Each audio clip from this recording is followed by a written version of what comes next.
मेरा मकसद जो है यहाँ पर लोगों तक खाना पहुँचाना नहीं है, मेरा मकसद यहाँ पर लोगों तक मोहब्बत पहुँचाना है। मेरा नाम नेहा भारती है और मैं जामा मस्जिद पे पिछले 3 साल से लगातार इफ्तार करा रही हूँ।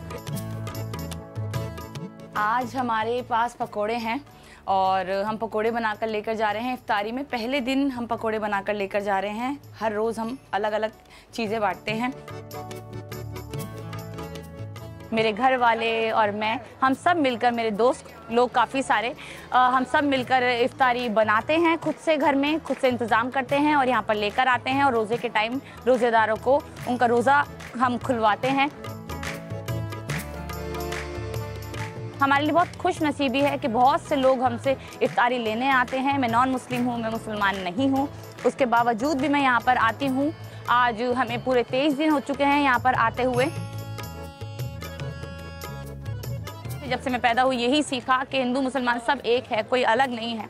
उसके बाद मैंने सोचा कि इतनी ज़्यादा नफरतें बढ़ रही हैं, सोशल मीडिया पे देखा, अपनी आंखों से देखा सुना, तब मैंने सोचा नहीं यार, कुछ तो करना बनता है। शुरू में जब मैंने ये काम स्टार्ट किया तो मैंने अपने घर वालों से पैसे लिए और फिर उसके बाद जब मुझे पता था कि बहुत ज़्यादा हम इतना पैसा नहीं लगा सकते, मिडिल क्लास फैमिली से हैं, तो मैंने कहा कि चलिए ठीक है, कोई बात नहीं। मैंने सोशल मीडिया पे अपनी वीडियोस डालना स्टार्ट किया।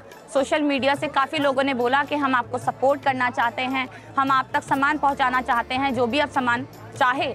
तो फिर मैंने कहा चलिए ठीक है, अगर लोगों का भी सपोर्ट मिल रहा है और ख़ास कर जो मोहब्बतें मैं देखना चाहती थी कि लोग शायद खुद जामा मस्जिद में आके नहीं कर पाएँ, पर वो हमारे थ्रू कर रहे थे।